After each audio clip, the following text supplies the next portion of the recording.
राज और प्रीति की love marriage हुई थी। कहे तो शर्मा परिवार की पहली प्रेम विवाह। ऊपर से बहू वर्किंग हो, फिर तो आप समझ ही लीजिए कि आस-पास वालों के कलेजे में कैसे छुरियां चलती होगी। सुबह के 9 बजे अपने पर्स को ठीक करती हुई प्रीति हड़बड़ाते हुए अपनी स्कूटी स्टार्ट करती है। यही तो रगड़ा है स्कूटी का, पता नहीं किस मॉडल की खटारा स्कूटी चेप गया वो राधे, और हमारे राज ने भी चिपवा ली। कितनी बार कहा मैंने इसे कि इतने पैसे मत बचाओ, नया सामान ले लो, पर नहीं, इसे तो मेरी कभी सुननी नहीं। जिस दिन हड़बड़ी हो ना, उसी दिन ये सेकंड हैंड स्कूटी बिना किक की शुरू ही नहीं होती। इधर उधर देखकर प्रीति पास ही खड़े एक वर्कर को स्कूटी को किक स्टार्ट करने के लिए अपने पास बुलाती है, जिसे देखकर मोहल्ले की विमला और शकुंतला से रहा नहीं जाता। ये तो तौर तरीके है रेशमा की बहू के। 9 बजे तो ये ऑफिस के लिए निकल जाती है, पीछे से सास ससुर पति को खाना देना, कौन घूम फिर कर रेशमा की भाभी को ये सब कुछ करना पड़ता है। और कितने रुपए के लिए? मात्र 25,000 रुपए के लिए। बात 25,000 की नहीं है विमला, बात तो दिखावे की है। अब प्रेम विवाह करके आई है तो लोगों के बीच रौब तो दिखाना पड़ेगा। इसकी हरकतों के कारण हमारी बहुएं भी हाथ से निकल जाएगी, देख लेना। निकल जाएगी क्या? निकल ही रही है वो ज्योति की बहू। कल ज्योति का फोन आया था। शाम में ज्योति ने बस 1 कप चाय मांग ली तो बहू रानी कहती है, प्रीति की सास को देखिए मम्मी जी, प्रीति के पीछे सारे घर का काम वही संभालती है और एक आप है, उठ के चाय भी नहीं बना सकती। जिस दिन राज ने लव मैरिज की ना, मुझे लगता ही था ये चिंगारी हम सबके घरों को लपेट कर ही शांत होगी। प्रीति के पीछे से उसका ससुराल उसकी सास रेशमा ही संभाला करती। कटी हुई सब्जियों को छौंक कर, गूथे हुए आटे से लोइयां तोड़कर रोटियां बेलना वो शुरू करती है। ये बहू बिना इतनी जल्दबाजी में रहती है, फिर भी सभी काम में हाथ लगा के ही निकलती है। या तो रोटी अब बुरी तरह से सेक देती या आटा ही ना गूंथती। कितनी बार कहा है प्रीति से कि गूथा हुआ आटा पिंड समान हो जाता है, पर नहीं, इसे समझना ही नहीं है। खुद में बड़बड़ाती हुई रेशमा सब्जी चलाती जाती है और तवे पर रोटियां सेकती जाती है। क्या हो गया मम्मा, मुंह क्यों उतरा हुआ है तुम्हारा? अरे क्या बोलूं मैं तुझे, और तो किस सुन कर बातें, तू क्या करेगा? ठीक है फिर मत बताइए। क्यों राज? दिन भर काम करती हूँ मैं, और मेरी 2 बातें भी सुनना नहीं चाहते ये बाप बेटे। कोई 5 साल की नहीं हूँ, पूरे 55 साल की हो गई हूँ, फिर भी सारा काम मुझे खुद ही करना पड़ता है। सामने गर्मा गर्म खाना मिल जा रहा है ना, इसलिए कदर नहीं है मेरी किसी को। मैंने तो कितनी बार कहा है मम्मी के काम वाली रख लेता है, पर तुम ही आनाकानी कर देती हो। हाँ, बहुत पैसे हो गए ना लाड साहब के पास, तूने तो मुंह खोल के कह दिया काम वाली रख लेते, पर उससे मेरी दोपहर की जो बची कुची नींद है वो भी छिन जाएगी।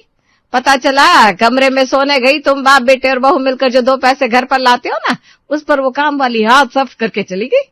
ऐसा घर नहीं संभलवाना मुझे। ये खाने का मसला तो आए दिन शुरू हो जाता है, लगता है इस बार में प्रीति से बात करनी होगी। खाने के बाद रोशन महेंद्र के साथ दुकान के लिए निकल जाता है। दुकान पर राज को जैसे ही कस्टमर से वक्त मिलता है वो सीधा अपनी बीवी को फोन मिलाता है। हाँ, बस मेरे लंच ब्रेक का वेट रहता है तुम्हें, कब लंच ब्रेक हो और कब तुम अपनी डार्लिंग को फोन कर सको। पूजा का वक्त है, दुकानदारी पर ध्यान दीजिए सेठ साहब। इस बार तुम्हारा हालचाल पूछने के लिए फोन नहीं किया प्रीति मैंने, बल्कि माँ की तबीयत के बारे में। माँ की तबीयत? क्या हुआ मम्मी जी को? अरे मम्मी को कुछ नहीं हुआ, पर कब ये छोटी छोटी प्रॉब्लम्स इस घर में कुछ कर दे पता नहीं। मम्मी तुम्हें मना करती है ना आटा गूंथ कर रखने के लिए, फिर भी तुम आटा गूंथ कर चली गई।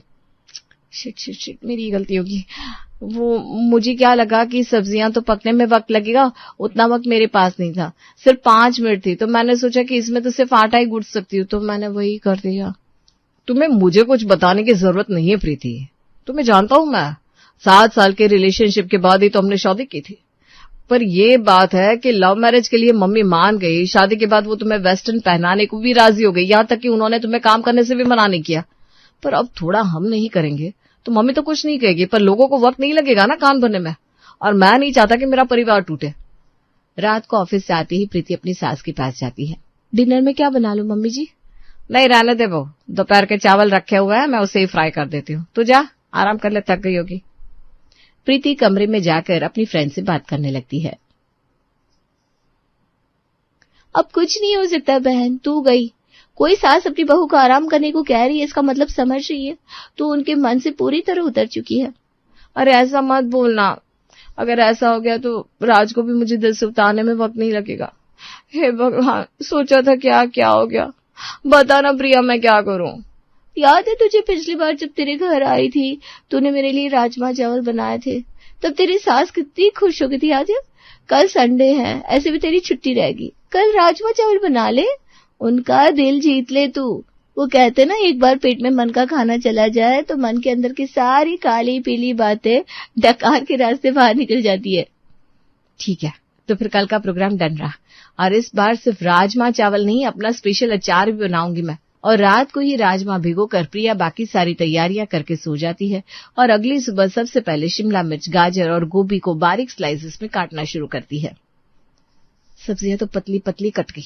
अब इसमें राई, मेथी दाना, नमक, हल्दी, लाल मिर्च और सिरका डालकर धूप में रखकर आती हूँ। अभी तो 7 बजे, 1 बजे तक तो अचार अच्छी तरह तैयार हो जाएगा और 3 बजे तक सभी को राजमा चावल और अचार परोस भी दूंगी। ये सही रहेगा। और ठीक 3 बजे रसोई से आती खुशबू सभी को खुद डाइनिंग टेबल तक खींच लाती है। जब प्रीति ने कहा कि आज खाना खाने घर आना, तभी मैं समझ गया था कुछ तो स्पेशल बना रही है मेरी प्रीति। खुशबू तो वाकई ऐसी आ रही है जैसे कि रेस्टोरेंट से कुछ मंगवाया हो बहू ने। फिजूल खर्ची नहीं करती मेरी बहू, बाहर से कुछ मंगवाना ही नहीं है उसे। सुबह से खुद रसोई में पसीने बहाने लग पड़ी है। भगवान जाने क्या बनाया है, अब किसे रिझाना इसे। अरे बहू अब जल्दी खाना लगा दे, पेट में चूहे दौड़ रहे मेरे। तो हाजिर है आप सबके लिए राजमा चावल और उसके साथ मेरा फेवरेट अचार। राजमा चावल के साथ पापड़ समझ में आता है, पर अचार बहू? मेरी एक पसंद आपका बेटा भी है पापा जी, तो मेरी चॉइस पर तो आप शक ना करें। और एक बार इस अचार को चख ले, पसंद ना आया तो 1 हफ्ते ऑफिस ना जाकर रोज आपके लिए मैं राजमा और चावल बनाऊंगी। प्रिया का कॉन्फिडेंस देखकर सभी राजमा चावल के साथ शिमला मिर्च, गोभी और गाजर का अचार खाते हैं। ये क्या चीज बना दी बहू तूने, वाह मजा आ गया। ये तो रेस्टोरेंट पे परोसने वाली डिश है। और ये अचार थोड़ा और देना बहू। सच में मम्मी जी आपको अच्छा लगा? अरे पसंद तो आना ही था बहू। और बिल्कुल सही कह रहे तुम्हारी सास, रेस्टोरेंट नहीं भी तो शादी कैटरिंग में इस राजमा चावल और अचार को ऐड किया ही जा सकता है। फाइनली मेरी प्रीति ने अपना जादू चला ही दिया। बड़े दिनों बाद पूरा परिवार एक साथ बैठकर खाने का मजा लेता है। अगली सुबह से प्रीति की वही ड्यूटी शुरू हो जाती है, पर इस बार प्रीति हर कदम फूंक फूंक कर रख रही थी। आज तो मेरे पास काफी वक्त है, इस आधे घंटे में पोहे बना देती हूँ। प्रीति रसोई में पोहे बना रही थी, तभी रेशमा आती है। ये लीजिए मम्मी जी, आप कहती है ना भले ही एक काम करो पर उस काम को पूरा करो, सो मैंने कर दिया। आज एकादशी है बहू, आज पोहे बना दिए। रहने दो तू, मुझे रोटी सब्जी बनानी पड़ेगी। प्रीति बिस्किट अपने पर्स में डालकर ऑफिस के लिए निकल जाती है। तू सही बता बहन, तू कोई तांत्रिक वांत्रिक तो नहीं है ना? तेरा बताया वो आइडिया ऐसा काम कर गया जैसे कोई दबाव। कल मम्मी जी ने मेरी इतनी तारीफ की, मुझे गले से लगाया। और तो और रात को जूठे बर्तन भी धोते हुए वो इतनी खुश थी, मानो बर्तन धोने के लिए उन्हें मेडल मिलने वाला। पर सुबह फिर से मुझसे गलती होगी। रात को उन्होंने बताया था आज एकादशी है, पता नहीं मुझे याद क्यों नहीं रहा। अरे बहन तू कुछ ज्यादा ही टेंशन ले रही है, वापस घर ही जाना है ना तुझे, अब से ध्यान रखना। प्रिया ये कह रही थी कि प्रीति के फोन पर उसकी सास का कॉल आता है। ऑफिस की टाइम पर तो मम्मी जी कभी कॉल नहीं करती, लगता है कुछ अर्जेंट है। हेलो, हाँ मम्मी जी कहिए ना, सब ठीक? हाँ बहू, अभी तक तो सब ठीक है, पर कल अगर तेरी मौसी सास यहाँ से खुश होकर नहीं गई तो जो तिल मात्र रिश्ता बचा है ना मेरा, उनसे वो भी खत्म हो जाएगा। पर आपकी तो सारी बहनें आपसे छोटी है, इस बड़ी बहन के बारे में कभी सुना नहीं आपसे? अरे इनके बारे में तू सुनेगी कैसे? ये मेरी वो दीदी है जिनसे मेरी पिछले 10 सालों से बातचीत बंद है, पर अब शायद सब ठीक हो सकता है। उन्हें ना छोले भटूरे बहुत पसंद है बहू, याद से कल तू छोले भटूरे बना देना, ये तू सबसे अच्छा बनाती है। और हाँ, वो राजमा चावल वाला अचार बनाना मत भूलना, एक दिन पहले ही बता दिया है। बाकी मैं दिन भर तुझे याद दिलाती रहूंगी, वरना तो एक बार में कुछ सुनती नहीं है। छोले भटूरे तो प्रीति को समझ में आ गए, पर ये राजमा चावल वाला अचार क्या चीज है? पिछले 2 घंटे से गूगल पर यही सर्च कर रही हूँ, राजमा चावल का कौन सा अचार बनता है? इतनी मुश्किल से तो मम्मी जी मुझसे खुश हुई थी, क्या करूं प्रिया मैं? मेरे हिसाब से तो राजमा चावल का कोई अचार नहीं होता बहन, इसलिए तुझे नेट पर मिल भी नहीं रहा। अगर तेरी सास ने किसी गांव में जाकर खाया हो तो पता नहीं, पर एक चीज सोच सकती है, तू राजमा का अचार बना ले, साथ में चावल भी दे देना, तो राजमा चावल का अचार हो जाएगा शायद। प्रीति इतनी कंफ्यूज हो जाती है, ऑफिस के बीच में ही छुट्टी लेकर अपने घर चली जाती है। हाँ मम्मी तुम बताओ ना, राजमा चावल का कोई अचार होता है क्या? मौसी जी को वही खिलाना है। राजमे का अचार तो समझ सकती हूँ, पर राजमा चावल का अचार हम बनाए तो जा सकता है बेटा, और ना भी बनता हो तब भी तुझे बनाना ही होगा। दिन भर तो ऑफिस में रहती है, तेरे पीछे से पूरा घर तेरी सास संभालती है। वो तो गेस्ट को इस बारे में पता ना चले, इसलिए उनके सामने वो तुझे खाना बनाने को कह देती है। तो इतना करना तो तेरा फर्ज बनता है बेटा। तो एक काम कर, एक गीला चावल राजमा का अचार बना ले और एक सूखा, जिसमें स्वाद आ जाए वही परोस देना। चावल को ना बराबर उबाल कर प्रीति फ्राई करके राइस फ्लेक्स बनाती है और दूसरी तरफ राजमा को भूनकर तैयार कर लेती है। इस वक्त सौंफ लेकर आऊं मैं? अगर हमारा रिश्ता तुम्हें बचाना है तो सौंफ, राई और अचार में डालने वाले सारे मसाले घर पर लाकर दे दो मुझे। पहली बार ट्रायल कर रही हूँ, गलतियां तो होंगी, बस किसी तरह ये राजमा चावल का अचार बन जाए। अच्छा ठीक है, अब मैं फोन रख रही हूँ, मुझे राजमा चावल का गीला अचार भी बनाना है। दोपहर में ही राजमा को भिगाकर प्रीति रसोई में रख देती है और कुछ देर हॉल में आकर पसीना सुखाने बैठ जाती है। क्या बात है बहू, आज तो ऑफिस से भी पहले आ गई तू, और आते ही सीधा रसोई में घुस गई। ऐसा क्या बना रही है तू? रात का और दोपहर का खाना बनाने का कुछ सोचा? बना रही है तो बना ले बेटा, आज जरा मैं अभी छुट्टी ले लूंगी रसोई से। क्यों नहीं मम्मी जी, वो तो मैं छोले भटूरे को अच्छी तरह से बनाने की प्रैक्टिस करने आई हूँ। कल कोई प्रॉब्लम नहीं आनी चाहिए ना मौसी जी के सामने। आपके और उनके रिश्ते का सवाल है। अगर आप चाहती हैं तो मैं खाना भी बना लूंगी। ज्यादा से ज्यादा क्या होगा, छोला भटूरा परफेक्ट नहीं बन पाएगा और तो कुछ नहीं होगा। अच्छा ठीक है, मैं बना लेती हूँ खाना, एक दिन की बात है, तू अपनी प्रैक्टिस चालू रख। ओहो, अगर मम्मी जी रसोई में चली गई तो उन्हें समझ में आ जाएगा कि मुझसे राजमा चावल का अचार नहीं बन पा रहा है, फिर प्रॉब्लम हो जाएगी। मम्मी जी रुकिए ना प्लीज, आज मुझे किचन फ्री चाहिए क्योंकि मुझे प्रैक्टिस करनी है ना। इंडक्शन लेकर आप बाहरी दोपहर और रात के खाने की तैयारी कर लीजिए ना प्लीज, आपको मौसी जी की कसम। धीरे धीरे वक्त बीत रहा था, प्रीति की टेंशन बढ़ रही थी। रात को राज और महेंद्र दुकान बढ़ाकर घर लौटते हैं और हॉल में बनी टेम्पररी रसोई देखकर हैरान हो जाते हैं। मेरे रिश्तेदार आते हैं तो आपकी तबीयत खराब हो जाती है, और कल आपकी बड़ी बहन आ रही है तो घर में दो दो रसोई बन गई। ये सही है राज की मम्मी। नहीं पापा जी, आप क्यों बेकार में मम्मी जी को मिर्ची लगा रहे हैं? इतना सब तो बेचारी मम्मी जी आपके लिए कर रही हैं। वो आज किचन में एक चूहा मर गया था ना, तो कम से कम एक दिन तो रसोई में फिनाइल डालकर छोड़ना ही पड़ता है, वरना सभी की तबीयत बिगड़ सकती थी। इसलिए मम्मी जी ने हॉल में खाना बना लिया है ना मम्मी जी? दिमाग तो मुझ पर ही गया है बहू का। आप दोनों मुंह हाथ धोकर फ्रेश हो जाइए, मैं खाना लगाती हूँ। खाने के बाद सभी अपने अपने कमरे में आराम करने चले जाते हैं। अच्छा राज, मुझे 10 मिनट दो, मैं राजमा भिगो कर आती हूँ। अरे कितनी मेहनत कर रही हो तुम, मानना पड़ेगा। अगर मेरी कोई बहन होती ना तो वो भी मेरी माँ के लिए इतना नहीं करती। I love you my pretty. अगली सुबह 7 बजे राज अपनी मौसी को लेने स्टेशन चला जाता है और ठीक 8 बजे प्रेरणा अपनी छोटी बहन रेशमा के घर पधार जाती है। वैसे तो बचपन से ही रेशमा दिमाग से जरा बंधी हुई थी, पर तेरी लव मैरिज उसने कर दी ना, उसके बाद मेरा झुकाव इसकी ओर बढ़ गया, वरना हमारी बनती ही कहाँ थी। शायद पहले मम्मी जी थोड़ा ऑर्थोडॉक्स सोचती होंगी मौसी जी, पर आप विश्वास नहीं करेंगे, एक सास नहीं एक माँ जैसा प्यार दिया है मम्मी जी ने मुझे यहाँ। अब तो तेरी बहू तेरे सामने तारीफ कर रही है, इससे अच्छा सर्टिफिकेट तुझे क्या मिल सकता है रेशमा। उसे घर तो काफी साफ सुथरा लग रहा है तेरा, काम वाली अच्छे खासे पैसे ले लेती होगी। मेरी बहू घर में काम वाली रखने कहाँ देती है दीदी। मम्मी जी मैं ही करूंगी साफ सफाई, मम्मी जी खाना मैं ही बनाऊंगी, ये मैं ही करूंगी, वो भी मैं ही करूंगी। मुझे कहाँ कुछ करने देती है प्रीति। ऐसी कोई बात नहीं है मौसी जी, जितना मम्मी जी ने मेरे लिए किया है शायद खुद की माँ भी ना करे। अरे बस बस, अब दोनों सास बहू एक दूसरे की तारीफ ही करती रहोगी या मौसी को कमरा भी दिखाओगी? प्रेरणा के साथ ही बाकी सभी एक एक करके फ्रेश हो जाते हैं और खाने के टेबल पर बैठ जाते हैं। आज तो कुछ स्पेशल बनाया है, तुम्हारी सास बता रही थी। जाओ बहू ले आओ। प्रीति टेबल पर 4 प्लेट लगाती है, 4 ग्लास लगाती है, उसके बाद राजमा और चावल का एक गीला और एक सूखा अचार एक एक चम्मच सभी की प्लेट में सर्व कर देती है। ये क्या है बहू, और छोले भटूरे कहाँ है? अरे राम, राजमा चावल के अचार के चक्कर में छोले भटूरे में भूल गई है भगवान। मम्मी इस बार मैं प्रीति के साथ हूँ। ऑफिस ना जाकर ये राजमा और चावल को कभी भिगो कर, कभी भून कर, तो कभी सुखा कर अचार बनाने में लगी पड़ी थी, बस इसलिए ताकि मौसी जी खुश हो सके और ऑल इन ऑल आप खुश हो सके। राजमा चावल का भी कोई अचार बनता है क्या बहू? मैंने तो उस अचार की बात की थी जो तूने उस दिन बनाया था, तेरा स्पेशल अचार। पर नहीं, तुझे तो कभी पूरी बात सुननी नहीं होती। एक कान तेरा बिग बॉस में रहता है घर पर। तू रहने दे, मैं बना लूंगी अपनी दीदी के लिए छोले भटूरा। ये कहकर रेशमा जैसे ही प्रेरणा की ओर देखती है, वो अपनी प्लेट पर पड़ा अचार खा रही थी। बड़ी बुरी तरह की शिकायत हो गई थी बहू मुझे ना, किसी चीज में टेस्ट आता था ना टकार। यहाँ डॉक्टर को दिखाने आई थी और देख तेरे इस अचार ने तो मेरी जुबान का स्वाद लौटा दिया। मुझे कुछ नहीं चाहिए, बस ये रेसिपी दे दे। रेशमा की खुशी का ठिकाना नहीं रहता।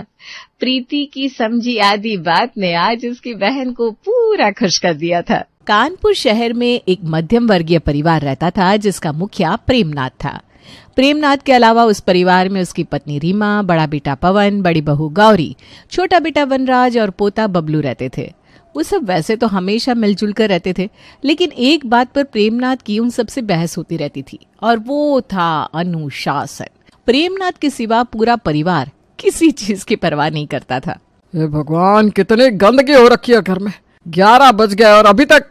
अरे क्या हो गया, क्यों बड़बड़ा रहे हो? तुम्हें मेरा बोलना बड़बड़ाना लगता है? नहीं जी, आपका बोलना मुझे बड़बड़ाना नहीं लगता, लेकिन फिलहाल आप अपने में ही बड़बड़ा रहे थे, इसलिए मैंने पूछा। मैं ये कह रहा था कि 11 बज गए और अभी तक झाड़ू भी नहीं लगी। कितना गंदा हो रखा है सब। ओहो, ये आपका रोज का है। मेरा रोज का है या तुम लोगों का रोज का है कि पूरा घर इतना गंदा ही रहता है? ना तुम झाड़ू लगाती हो ना बहू लगाती है। अरे पापा जी, इतनी सुबह सुबह कौन आ रहा है देखने कि झाड़ू लगी है कि नहीं? नहीं तो क्या। अरे ये क्या बात हुई तुम लोगों की? घर सुबह सुबह साफ होना चाहिए। तुम लोग ना घर आंगन साफ करते हो, ना तुम लोगों के कोई सोने जागने का टाइम है। जब 10 बजे सोकर उठोगी तो झाड़ू तुम्हारा भूत लगाएगा क्या? पूरा घर ऐसा कबाड़ खाना बना रहता है, कोई आ जाए तो क्या कहेगा? और बबलू क्या सीखेगा? अरे पापा, कितना ओवर रिएक्ट कर रहे हो आप। हाँ, मैं तो ओवर रिएक्ट ही कर रहा हूँ। तुम लोग तो महान हो, जो कोई अनुशासन ही नहीं है तुम लोगों में। ये बोलकर प्रेमनाथ गुस्से में अपने कमरे में चला गया, लेकिन उन लोगों को कोई फर्क नहीं पड़ा। अगले दिन दोपहर का समय था। बबलू स्कूल से घर लौटा और आते ही घर में शोर मच गया। उसने अपना स्कूल बैग दरवाजे के पास ही पटक दिया, जूते दरवाजे के बाहर उतार कर फेंक दिए, मोजे सोफे के पास और स्कूल की यूनिफॉर्म चारों तरफ फैला दी।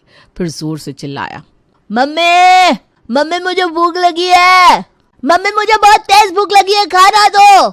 प्रेमनाथ जो बबलू की हरकतें देख रहे थे, तुरंत गुस्से में उठ खड़े हुए। बबलू, ये क्या तरीका है? सामान एक जगह नहीं रख सकते? तुम्हारा बैग वहाँ, जूते यहाँ, मोजे यहाँ। क्या घर को कचरे का डिब्बा बना रखा है? दादाजी रहने दीजिए ना, मम्मी बाद में उठा लेगी। अभी मुझे खाना चाहिए, भूख लगी है। ये क्या बात हुई? हर चीज की एक जगह होती है। पहले सामान उठाओ, अपनी जगह पर रखो, फिर खाना मिलेगा। अनुशासन में रहना सीखो। अनुशासन? ये कौन सी चिड़िया है? अनुशासन मतलब डिसिप्लिन। बदतमीज कहीं का, उल्टे जवाब देता है। बबलू गुस्से में चिल्लाते हुए रोने लगा। तभी गौरी वहां आ गई। अरे पापा जी, इतना नाराज क्यों हो रहा है? बच्चा है, सीख जाएगा। भूखा है बेचारा, पहले उसे खाना तो खाने दीजिए। गौरी, तुम समझती क्यों नहीं? अगर बच्चे को अभी अनुशासन नहीं सिखाया तो बड़ा होकर इसकी ये आदतें और खराब हो जाएंगी। तुम लोग खुद भी किसी नियम में नहीं रहते और बच्चों को भी यही सिखा रहे हो। पापा जी रहने दीजिए ना, आपको हर चीज में अनुशासन चाहिए। हम जैसे हैं खुश हैं, आपको क्यों इतनी चिंता हो रही है? गौरी बबलू को लेकर अंदर चली गई। प्रेमनाथ का चेहरा शर्म और गुस्से से लाल हो गया। जब माँ बाप खुद लापरवाह है तो बच्चे अनुशासन कैसे सीखेंगे? अरे आप आराम करो ना, क्यों इतनी टेंशन लेते रहते हो? उसी शाम नरेश चंद्र, प्रेमनाथ के पुराने दोस्त, घर आए। प्रेमनाथ ने गर्मजोशी से उनका स्वागत किया, लेकिन जैसे ही नरेश चंद्र सोफे पर बैठने लगे, उन्होंने देखा कि वहां वनराज के गीले कपड़े और तौलिया बिखरा पड़ा है। अरे प्रेमनाथ, ये क्या? सोफे पर तो कपड़े बिखरे पड़े हैं। अरे नरेश, सॉरी यार, मैं अभी हटवाता हूँ। वनराज ने ये सब फैला रखा है, मैं उसे ही बुलाता हूँ। प्रेमनाथ ने आवाज लगाई, लेकिन वनराज घर पर नहीं था। वनराज घर पर नहीं है, रुको मैं हटा देती हूँ। रीमा ने आकर कपड़े उठाए और कोने में पटक दिए। अरे नरेश जी, आप बैठिए, ये सब रोज का है, हम ऐसे ही रहते हैं। हे भगवान, ये लोग कब सुधरेंगे? इन लोगों ने तो मुझे शर्मिंदा कर रखा है। आप ही कोई चमत्कार कर दीजिए जिससे ये लोग सुधर जाएं। कुछ समय यूं ही गुजरता गया। घर का माहौल हमेशा की तरह बिखरा और लापरवाह था। प्रेमनाथ सब कुछ देखकर परेशान तो होता था, लेकिन उसने अब बोलना छोड़ दिया था, मानो उसने हालात से समझौता कर लिया था। तभी घर में खुशी की खबर आई। वनराज की शादी तय हो गई थी। घर में रौनक छा गई। रीमा और गौरी ने खरीदारी शुरू कर दी। बबलू उधम मचा रहा था और प्रेमनाथ इस बार बिना शिकायत किए हर तैयारियों में हाथ बटा रहे थे। मेरी तो भगवान से बस यही प्रार्थना है कि मेरी छोटी बहू थोड़ा अनुशासन रखने वाली हो। बिल्ली को सपने में छिछड़े ही दिखते हैं। क्या बोले? कुछ नहीं। शादी का दिन आ गया। घर दुल्हन की तरह सजा हुआ था। बारात धूमधाम से रवाना हुई और पूरी रस्मों के साथ वनराज की शादी सानिया से हो गई। सानिया जब पहली बार घर में दुल्हन बनकर आई तो रीमा ने आरती की थाल लेकर दरवाजे पर खड़े होकर उसका स्वागत किया। आओ आओ बहू, अब इस घर को अपने प्यार से और रोशन कर देना। वैसे भी ये घर तुम जैसे किसी का इंतजार कर रहा था। सासू माँ, ये प्यार की बातें ना पहले ही कर लो, बाद में तो वही पुराने ताने सुनने को मिलेंगे। अरे अब ताने सुनाने का वक्त नहीं है, हमारी बहू घर में आ गई है। अब तो हमारा घर और चमकेगा। और ताने वाने तो सास बहू के रिश्ते की डोर है, क्यों? सानिया ने मुस्कुराते हुए घर में कदम रखा। प्रेमनाथ ने उसे आशीर्वाद दिया और धीरे से कहा, बेटा इस घर को अपना ही घर समझो और हाँ जो सही लगे वो करना। सानिया ने सिर झुकाकर हामी भरी। रीमा और गौरी ने उसे अंदर ले जाकर कमरे में बिठाया। सारी रस्में निपटने और मेहमानों के जाने के बाद जब एक सुबह सानिया किचन में गई तो वहां का हाल देखकर हैरान रह गई। फर्श पर पानी फैला हुआ था, प्लेटफॉर्म पर मसालों के डिब्बे बिखरे पड़े थे और बर्तन तो बस पूछो मत। हे भगवान, ये क्या हाल है? ये किचन है या युद्ध का मैदान? तभी पीछे से प्रेमनाथ की आवाज आई। क्या हुआ बहू, पहले सुबह ही परेशान लग रही हो? अरे पापा जी, आप ये किचन बहुत गंदा है। कोई ऐसे किचन में कैसे काम कर सकता है? मुझे तो समझ में नहीं आ रहा शुरू कहाँ से करूं। हाँ बहू, मुझे लगा ही था कि तुम्हें ये सब अजीब लगेगा। क्या बताओ, यहाँ किसी को सफाई से कोई मतलब ही नहीं है। पूरा घर ऐसा है, कोई अनुशासन ही नहीं है। पर ये तो गलत बात है ना, ऐसा कैसे चल सकता है? मुझे लगता है कि थोड़ा अनुशासन होना चाहिए। मैं इसे ठीक कर दूंगी। सानिया ने बिना देर किए किचन साफ करना शुरू कर दिया। उसने पूरा प्लेटफॉर्म साफ किया, बर्तन धोकर सही तरीके से रखे और फर्श भी चमका दिया। किचन को इतना साफ मैंने सालों बाद देखा है। अब मैं आ गई हूँ ना, अब सब साफ ही रहेगा। फिर जब काम करके सानिया अपने कमरे में गई तो वहां का हाल देखकर उसका मुंह खुला का खुला रह गया। बिस्तर पर गीला तौलिया पड़ा था, मोजे और कपड़े इधर उधर बिखरे पड़े थे। ये क्या हाल बना रखा है आपने? बिस्तर पर गीला तौलिया क्यों रखा है? सब कुछ बिखरा हुआ है, ये क्या तरीका है? अरे सानिया, तुम क्यों टेंशन ले रही हो? मैं तो ऐसे ही रहता हूँ। अब आप अकेले नहीं है, मैं भी हूँ यहाँ। आपको थोड़ा तो ध्यान रखना चाहिए। अरे बाबा ठीक है, लेकिन मैं ऐसा ही हूँ। तुम इतना सीरियस क्यों हो रही हो? सानिया ने समझ लिया कि बातों से कुछ नहीं होगा। उसने कमरा साफ किया और पूरे घर को साफ करना शुरू कर दिया। उसने हॉल को भी चमका दिया। ये सब करने के लिए धन्यवाद बेटा, लेकिन उसका कोई फायदा नहीं है क्योंकि शाम तक सब कुछ वैसा ही हो जाएगा। सच में? हाँ, just wait and watch. Premnath ने जैसा कहा था वैसा ही हुआ। शाम तक हालत फिर वैसी हो गई। पापा जी ने ठीक ही कहा था। अरे सानिया, क्या बात है? तुम तो पापा जी के नक्शे कदम पर चल रही हो। हाँ, उनको आखिरकार एक साथ ही मिल ही गया। अब तो घर में डबल अनुशासन होगा। सबकी बातों से सानिया ने समझ लिया कि यहाँ बातों से कोई असर नहीं होगा। ये लोग सुनेंगे नहीं, लेकिन मुझे कुछ ऐसा करना होगा कि इन्हें बदलाव महसूस हो। सानिया ने एक योजना बनाई और वनराज से कहा, सुनिए, चलिए ना मेरी सहेली के घर चलते हैं, थोड़ा फ्रेश हो जाएंगी। ठीक है, तुम कहो तो चल ही लेते हैं। वैसे भी तुम पहली बार कह रही हो, मना कैसे कर सकता हूँ। सानिया और वनराज सानिया की सहेली मोहिनी के घर पहुंचे। मोहिनी ने दोनों का दिल खोलकर स्वागत किया। अरे वाह सानिया, तू तो शादी के बाद पहली बार आई है। चलो आज हमारे घर रौनक आ गई। वनराज जी, आप तो घर के दामाद हुए, हमारे लिए तो खास मेहमान है। आइए आइए, अंदर आइए। अरे जीजा जी बोलो, दामाद बोलकर क्यों बड़ी बन रही हो? सॉरी। सानिया और वनराज मोहिनी के घर के अंदर गए। मोहिनी का घर इतना साफ सुथरा और ऑर्गेनाइज्ड था कि वनराज कुछ पल के लिए हैरान रह गया। फर्श इतना चमकदार था कि उसमें हर चीज का रिफ्लेक्शन नजर आ रहा था। दीवारों पर लगी पेंटिंग्स, सजी धजी अलमारी और गुलाब के फूलों से सजा लिविंग रूम किसी महल से कम नहीं लग रहा था। अरे ये घर है या कोई होटल का सूट? वाह मोहिनी जी, आपका घर तो कमाल का है। धन्यवाद वनराज जी, पर ये सब मेरी आदत है। घर में साफ सफाई रखना और हर चीज का अपनी जगह पर होना मेरी प्रायोरिटी है। वैसे भी घर इंसान की पर्सनालिटी को दिखाता है। अच्छा, आप बैठिए, मैं नाश्ता लाती हूँ। मोहिनी ने चाय और नाश्ता लाकर टेबल पर रखा। प्लेटों में सजा नाश्ता ऐसा लग रहा था जैसे किसी 5 स्टार होटल में परोसा गया हो। वाह मोहिनी, तेरा घर और तेरा नाश्ता दोनों एकदम परफेक्ट है। तू बस तारीफ कर रही है या सच में खुश है? अरे सच कह रही हूँ, मुझे तुझसे साफ सफाई की कुछ टिप्स भी लेने होंगे। नाश्ते के बाद दोनों मोहिनी से विदा लेकर घर की ओर रवाना हुए। रास्ते में सानिया ने मुस्कुराते हुए वनराज से पूछा, तो कैसा लगा मोहिनी का घर? बहुत अच्छा लगा, हर चीज अपनी जगह पर थी, सब कुछ इतना सजा सवरा कि मन को सुकून दे। हमारा घर तो इससे बिल्कुल उल्टा है। सही कहा, लेकिन असल में हमारा घर भी ऐसा ही है। फर्क बस इतना है कि हमारा घर गंदा रहता है और हर चीज इधर उधर पड़ी रहती है। अब सोचो, अगर मेरी सहेली हमारे घर आए और ये सब देखे तो उसे कैसा लगेगा? सानिया की बात वनराज के दिल पर लगी। उसने सिर झुकाकर कहा, तुम सही कह रही हो, अब से मैं कुछ भी इधर उधर नहीं फेंकूंगा, हर चीज अपनी जगह पर रखूंगा। ये सुनकर सानिया ने राहत की सांस ली। उसे विश्वास था कि बदलाव की शुरुआत हो चुकी है। अगले दिन जब सानिया किचन में काम खत्म करके अपने कमरे में गई तो उसने देखा कमरा एकदम साफ था। गीला तौलिया बिस्तर से गायब था, मौजे अपनी जगह पर थे और हर चीज ढंग से रखी गई थी। सानिया की खुशी का ठिकाना नहीं रहा। थैंक यू वनराज, मुझे तो यकीन ही नहीं हो रहा कि तुमने कमरा इतना साफ कर दिया। थैंक यू तो मुझे तुम्हें कहना चाहिए, तुमने मुझे सही तरीके से रहना सिखाया। सच में अब अच्छा महसूस हो रहा है। इस दौरान प्रेमनाथ कमरे में आ गए। कमरे का नजारा देखकर वे चौंक गए। अरे ये मेरा बेटा है या कोई चमत्कार हो गया? वनराज क्या बात है, अब भाई पूरा घर ऐसे ही सुधर जाए तो क्या कहना है? पापा जी, वक्त लगेगा लेकिन धीरे धीरे सब बदल जाएंगे।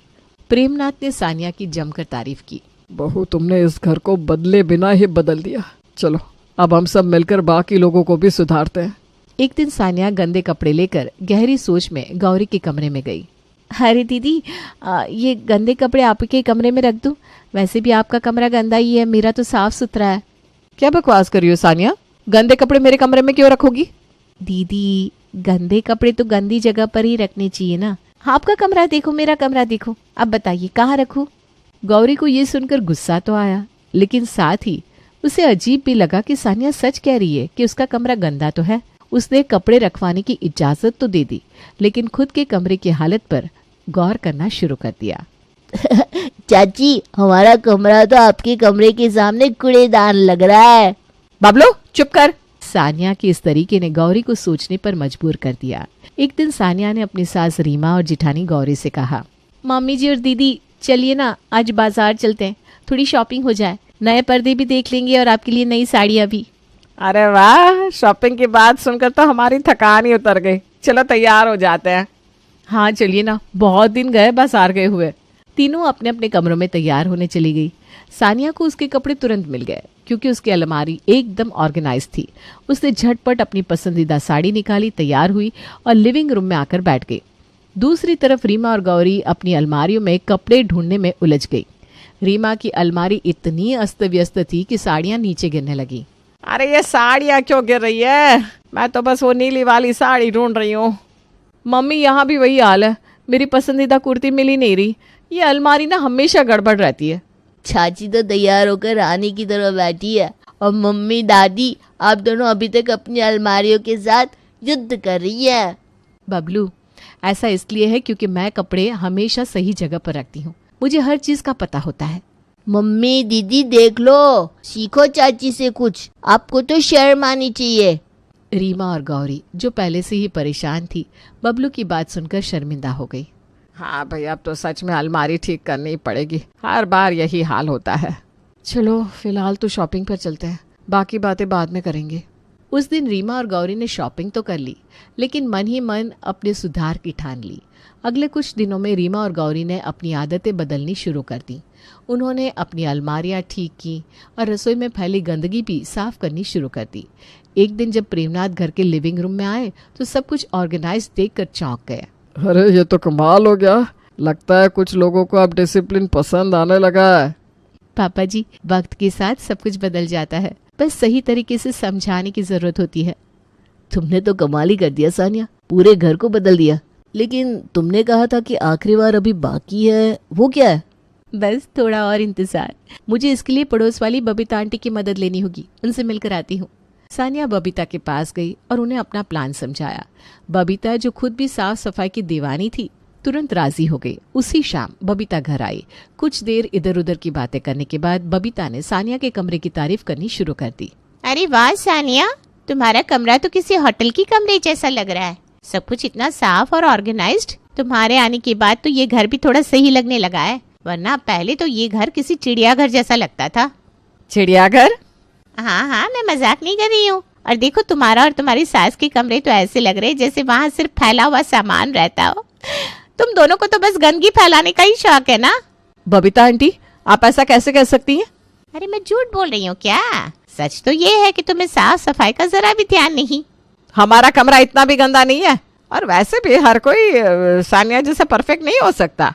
अरे रीमा, परफेक्ट बनने की जरूरत भी नहीं है। बस इतना कर लो कि लोग तुम्हारा कमरा देखकर सिर पकड़ कर ना बैठ जाए। ये सानिया तो घर की इज्जत बचा रही है, तुम्हें तो उसे शुक्रिया कहना चाहिए। रीमा और गौरी को बबीता की बातों से बहुत गुस्सा आया, लेकिन वो चुप रही। बबीता बस मुस्कुराते हुए वहां से चली गई। बबीता ने जो कहा वो सही तो था। अब तुम दोनों को भी सोचना चाहिए कि लोग तुम्हारे बारे में क्या सोचते होंगे। बबीता की बातों ने रीमा और गौरी को झकझोर कर रख दिया। उन्हें एहसास हुआ कि अब तक लोग उनके बारे में क्या सोचते होंगे। मम्मी जी, अब बहुत हो गया, हमें अपना कमरा और अपनी आदतें बदलनी ही होंगी। हाँ गौरी, अब हम और शर्मिंदा नहीं होना चाहते, हमें सुधार की कसम खानी होगी। अगले कुछ दिनों में रीमा और गौरी ने अपने कमरे को बहुत अच्छे से सजा लिया। उन्होंने न केवल अपने कपड़े और सामान ऑर्गेनाइज्ड किए, बल्कि रसोई और पूरे घर की सफाई भी शुरू कर दी। एक दिन जब घर पूरी तरह से ऑर्गेनाइज्ड हो गया तो सबने मिलकर सानिया का शुक्रिया अदा किया। बहू, तुमने जो किया उसके लिए मैं तुम्हारा तहे दिल से शुक्रिया करती हूँ। तुमने हमें सही मायने में जीने का तरीका सिखाया। हाँ सानिया, हमें माफ कर दो। हम शुरुआत में तुम्हारी बातों को समझ नहीं पाए, लेकिन अब हम वादा करते हैं कि घर हमेशा साफ सुथरा रहेगा। अरे दीदी और मम्मी जी, माफी की कोई जरूरत नहीं। परिवार में प्यार और समझ ही सबसे बड़ी बात होती है। बस अब हमेशा ऐसे ही रहिएगा। तो ये है मेरी डिसिप्लिन वाली बीवी का जादू। अब ये घर हो गया है एकदम परफेक्ट। और नहीं तो क्या, अब हमारा घर चिड़ियाघर नहीं बल्कि महल लगने लगा है। और इस तरह सानिया ने न केवल घर को बदल दिया, बल्कि पूरे परिवार को भी जीवन में अनुशासन का महत्व सिखा दिया। जानकी आजकल बहुत खुश रहती थी, क्योंकि हाल ही में उसकी बेटी की सगाई हुई थी और जल्दी ही शादी भी होने वाली थी। इसलिए वो अभी से ही अपनी आने वाली बहू के सपने देख रही थी। अरे एक रोटी और देना तो। हाँ हाँ, अभी लाई। क्या बात है जानकी जी, वैसे तो हम अगर एक रोटी और मांग लेते थे तो कहती थी पहले बता देते। आज तो कमाल ही कर दियो, प्यार से कह रही हो हाँ हाँ अभी लाई। अरे अब हमारे दिन ही कितने रह गए हैं। मतलब तुम कहीं जा रही हो क्या, या संन्यास लेने का सोच रही हो? अरे हम काहे लेंगे संन्यास, अभी तो हमारे सुख के दिन आ रहे हैं। अब घर में आकाश की बहू आ जाएगी तो हम कहाँ रसोई में खड़े रहने वाले हैं। आपके लिए रोटी सेकने के लिए बहू आ जाएगी, वही सब कुछ करेगी। अच्छा देखा आकाश, अभी से तुम्हारी बीवी से सेवा करवाने के सपने देख रही हैं तुम्हारी अम्मा। अरे हाँ हाँ, अब बड़े अरमानों से ढूंढी है बहू खुद के लिए, काहे नहीं देखेगी सपना। अरे हम कहाँ मना कर रहे हैं कि सपने ना देखो, लेकिन सच होने की उम्मीद मत रखा करो, क्योंकि उससे ना दुख होता है। क्या आकाश? हाँ बात तो आपकी सही है पापा। क्यों, दिव्या को खाना बनाना नहीं आता क्या? अरे नहीं नहीं अम्मा, वो तो अभी से ही कुकिंग क्लास ज्वाइन कर ली है। कहती है शादी के बाद अलग अलग खाना खिलाऊंगी अम्मा को। अरे वाह, देखा हम ना कहते थे कि बड़ी सयानी बहू ढूंढे हैं हम। देखो अभी से कैसे हमारा दिल जीतने की कोशिश कर रही है। अरे वो सब तो ठीक है, लेकिन तुम्हारी अम्मा को सब्जी चावल और रोटी के बिना खाना कहाँ हजम होता है। और बहू तो आज के ज़माने की कुकिंग सीख रही है, अलग अलग चीज़ें बना के खिलाऊंगी। यूँ को चलेगा ना जानकी? अरे हाँ हाँ, हम खा लेंगे, काहे नहीं खाएंगे, अगर हमारी बहू प्यार से बनाएगी तो। हैं, सोच लो अम्मा, दिव्या को बाहर का चाइनीज़, पास्ता, पिज्ज़ा, बर्गर ये सब बहुत पसंद है, इसलिए वो ऐसे ही कुछ बनाती रहेगी।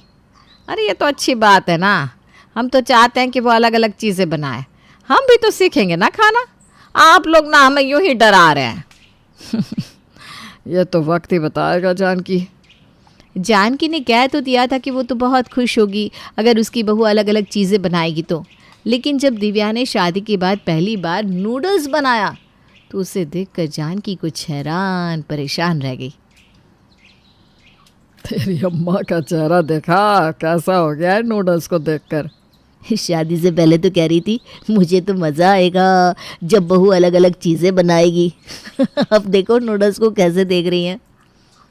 खाइए ना अम्मा, क्या हुआ? अरे हाँ हाँ खा रहे हैं हम। अरे क्या हुआ जानकी, नूडल्स को देखकर इतनी हैरान परेशान क्यों लग रही हो? ये नूडल्स ही है ना, हमें ऐसा क्यों लग रहा है कि ये रेशम के धागे हैं? अब इसे खाने से कुछ होगा तो नहीं ना? अरे अम्मा ये नूडल्स ही है, कोई रेशम के धागे नहीं है, आप खाकर तो देखिए। हाँ अम्मा, खाकर देखिए, आपको अच्छा लगेगा। हाँ हाँ हम खाते हैं ना। क्या हुआ, अच्छा नहीं लगा क्या? अरे दिव्या, अम्मा को ना ये सब खाने की आदत नहीं है, इसलिए उन्हें ये सब अच्छा नहीं लग रहा है। हाँ बहू, हमने कभी खाया नहीं है ना, लेकिन तुमने बनाया बहुत अच्छा है सच में। हम एक काम करते हैं, दही चावल खा लेते हैं, ठीक है? कोई बात नहीं अम्मा, आप दही चावल खा लीजिए। जानकी को नूडल्स पसंद नहीं आए, लेकिन दिव्या कहाँ हार मानने वाली थी। उसने हर दिन एक नई डिश बनाना शुरू कर दिया जिससे जानकी उससे इम्प्रेस हो जाए, लेकिन जानकी को तो ये चीज़ें हजम ही नहीं हो रही थी।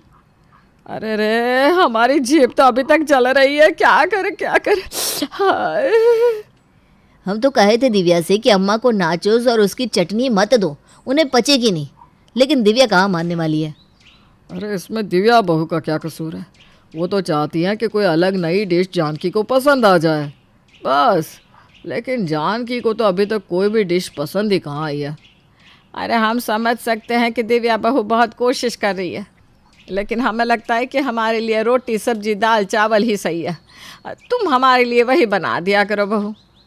ठीक है माँ जी। चलो हम तुम्हें पान खिला के आते हैं, आओ चलो। हाँ हाँ, मीठा पान खाएंगे हम तो पहले ही कहे थे कि अम्मा को ये सब पसंद नहीं आएगा, तुम हो कि हमारी बात कभी सुनती नहीं हो।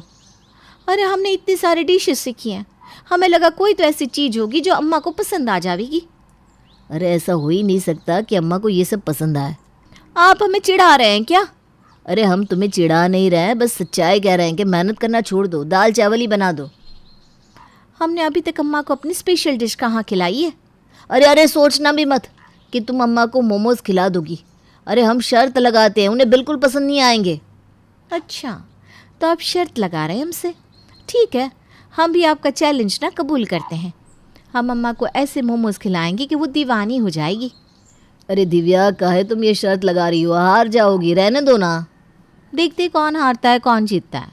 दिव्या ने चैलेंज तो ले लिया था, लेकिन उसे अब डर लग रहा था, क्योंकि ये बात तो सच थी कि जानकी को ये सब विदेशी खाना पसंद नहीं आता था। उसने आज तक किसी भी चीज़ को पसंद नहीं किया था। जोश जोश में क्या तो दिए हैं कि हाँ चैलेंज जीतूंगी, लेकिन ये तो सोचा ही नहीं कि ये सब अम्मा को पसंद ही नहीं आता। लेकिन अब क्या कर सकती हूँ, अब तो बोल कर आ गई हूँ, अब जो होगा देखा जाएगा। अब मैंने वेज मोमोज बना तो दिए हैं। क्या हुआ, डर लग रहा है क्या? एक काम करो, अम्मा के लिए चावल भी बना दो थोड़े से। वो मोमोज नहीं खाएंगे तो उनके पास कुछ तो खाने के लिए बचना चाहिए ना। ज़्यादा खुश होने की ज़रूरत ना है, मैंने चावल पहले से बना दिए। मतलब तुम्हें पता है कि वो मोमोज नहीं खाने वाली हैं। ज़्यादा हंसने की ज़रूरत नहीं है, ठीक है? तुम चलो, मैं मोमोज लेकर आती हूँ। हाँ हाँ ठीक है, आओ देखते हैं मोमोज चैलेंज। खुद के पैर पर कुल्हाड़ी मार ली मैंने। भूख तो आप। अरे वाह, आज क्या बनाया है दिव्या बहू ने? मेरे लिए चावल बनाया है ना बहू? जी अम्मा, बनाए हैं। अम्मा, उससे पहले मैं ये कह रही थी कि आप ना ये... अरे नहीं बहू, तुझे पता है ना मुझे ये सब पसंद नहीं है। और ये मोमोज तो पता नहीं क्या है, उबले हुए, मुझे नहीं खाना है। हाँ माँ, तुम्हें जो अच्छा लगे वो खाओ। लो चावल लो। हाँ माँ जी, लीजिए, चावल और सब्जी भी है। अरे बहू, तेरा ये उदास चेहरा ना मुझसे देखा नहीं जा रहा। ला, एक मोमो खा लेती हूँ बस। नहीं माँ जी, कोई बात नहीं, मैं समझ सकती हूँ, आप चावल सब्जी ही खा लीजिए। हाँ, मैं चावल सब्जी तो खाती हूँ, लेकिन ला एक दे मुझे चखने को। ला बहू। लीजिए माँ जी। दिव्या का उदास चेहरा देखकर जानकी मोमो खा लेती है, लेकिन खाने के बाद वो बिल्कुल चुप हो गई, जैसे उसके गले में कुछ अटक गया हो। अरे मैंने कहा था ना अम्मा मत खाइए, मोमोज आपके लायक नहीं है। ये लीजिए, पानी पीजिए। अम्मा ये लीजिए पानी, जल्दी से पी लीजिए, उतर जाएगा नीचे खाना। ये क्या बनाया है बहू? सॉरी माँ जी, मैं ना अभी इसे रसोई में रख कर आती हूँ। अरे नहीं नहीं, ला मुझे दे, ये तो बहुत स्वादिष्ट है सच में। क्या क्या है ये स्वादिष्ट? मुझे चिमटी तो काट आकाश, कहीं मैं सपना तो नहीं देख रहा हूँ। माँ जी, हाँ आपको ये पसंद आए मोमोज? पसंद? मुझे ये बेहद पसंद आए हैं बहू। जा, और भी हो तो लेकर आ जा। अरे खड़ी क्या है? हाँ हाँ मैं भी लेकर आती हूँ। जानकी को तो मोमोज इतने पसंद आए कि उसने सारे मोमोज खा लिए, इसलिए दिव्या शर्त तो जीत गई, लेकिन फिर भी वो दुखी थी। अब क्या हुआ? अब क्यों दुखी बैठी हो? मैं सोच रही थी काश मैं ये शर्त हार जाती। अरे ऐसा क्यों कह रही हो? जब से अम्मा ने मोमोज खाए तब से वो हर किसी को बस मोमोज खाने ही बुला रही हैं। अरे आजा आजा सुशीला आजा। क्या हुआ? आज मुझे इस तरह क्यों बुला लिया? मैंने तुझे ना एक चीज खाने के लिए बुलाया है, ये ले खा कर देख। अरे ये क्या है? अरे इसे ना मोमो कहते हैं, तो खा कर तो देख। अच्छा, तो ऐसा क्या खास? अरे वाह, ये तो सच में मस्त है ना? इसे खाकर तो मज़ा ही आ गया सच में जानकी। अरे तूने तो अभी उबले हुए खाए हैं, इसमें तले हुए, ग्रेवी वाले और भी बहुत किस्म के बनते हैं मोमोज। मेरी बहू बना देगी। तू बस एक काम करना, कावेरी, लीला, वो पिछली गली वाली सारी औरतों को बुला देना, ठीक है? कहना जानकी ने न्योता दिया है, उसकी बहू मोमोज बना के खिलाएगी सबको, ठीक है ना दिव्या? अब ऐसा कोई छूट तो नहीं गया ना? नहीं माँ जी, कोई नहीं छूटा।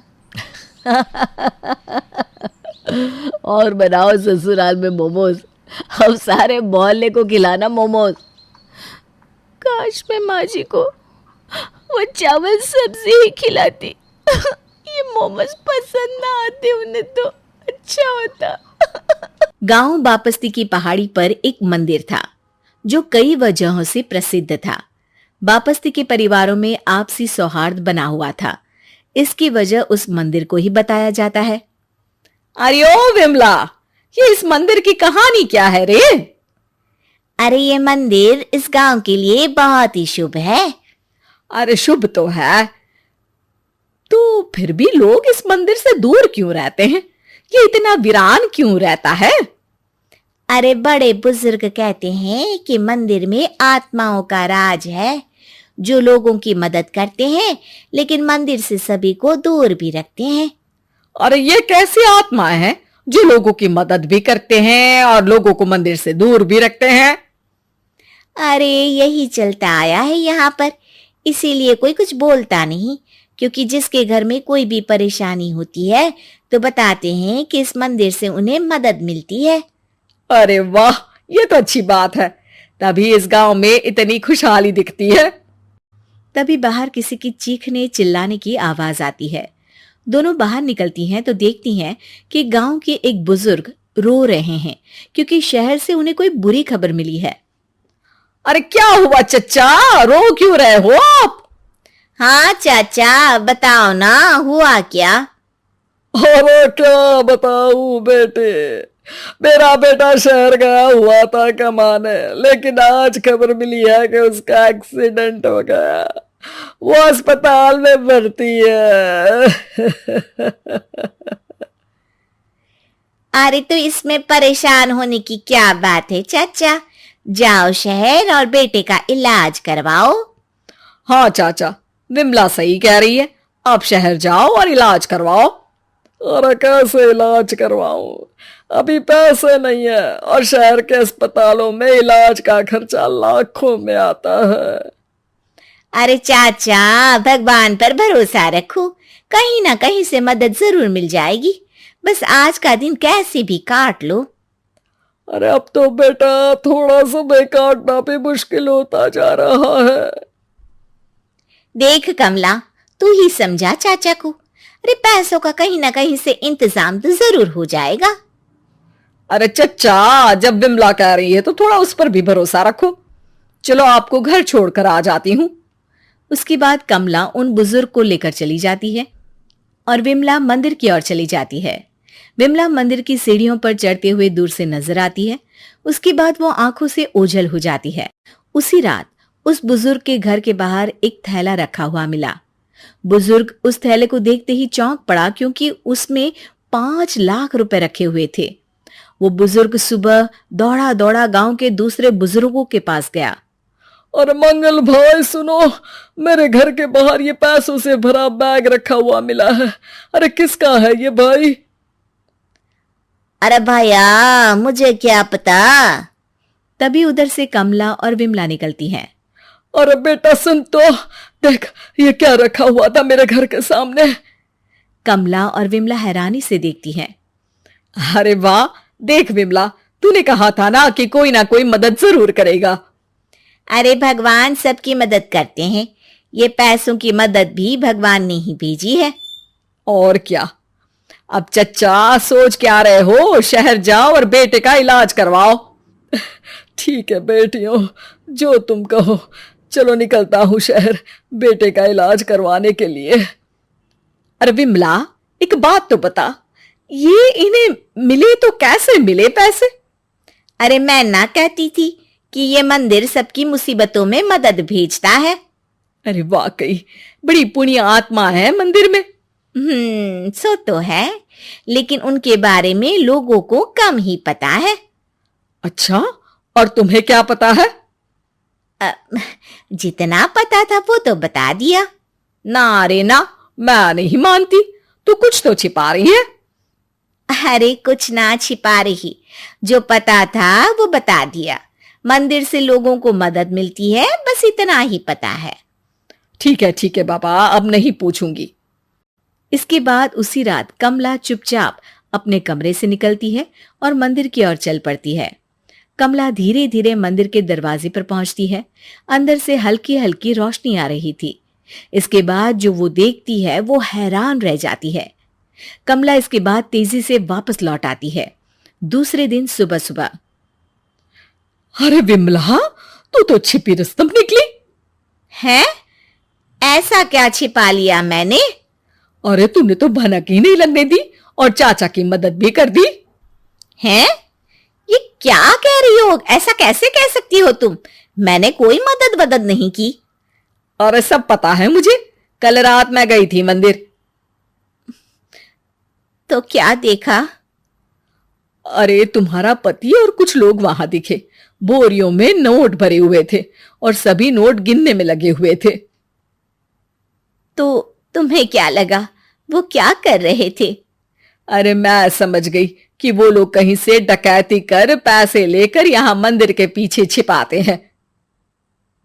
अब जब तुम जान ही गई हो तो बता देती हूं, लेकिन ये बात किसी को पता नहीं लगनी चाहिए। मेरे पति डकैती नहीं डालते हैं, बस उन लोगों से पैसे छीनते हैं जिन्होंने गलत तरीके से पैसे बनाए हैं। और फिर लोगों की मदद करते हैं। यही है वो पुण्य आत्माएं जो लोगों को मदद पहुंचाती है। अब समझी? हाँ, अब समझी उन पुण्य आत्माओं का चक्कर। सही है। करते रहो मदद, लेकिन सावधानी से, मेरी तरह कोई और ना पहुंच जाए।